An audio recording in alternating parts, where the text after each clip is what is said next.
And this time, let's talk more about time. Read after me. Subuh. Subuh. That's early morning, about from 3 a.m. to about 5:30 a.m.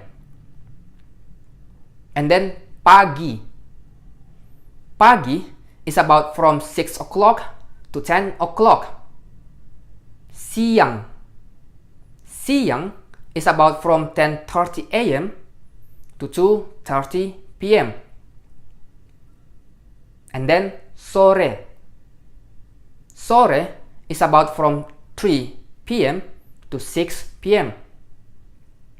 And the last, malam.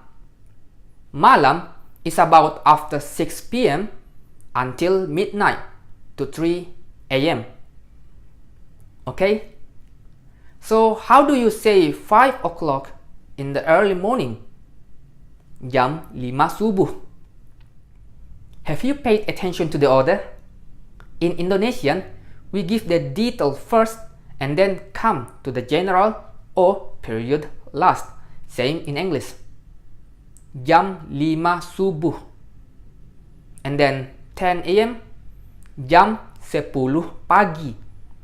Jam 10 pagi. And then 12. Jam 12 siang. Jam 12 siang. 3 o'clock in the afternoon. Jam 3 sore. Jam 3 sore. And 8 p.m. Jam 8 malam. Jam 8 malam. Terima kasih. Sampai jumpa.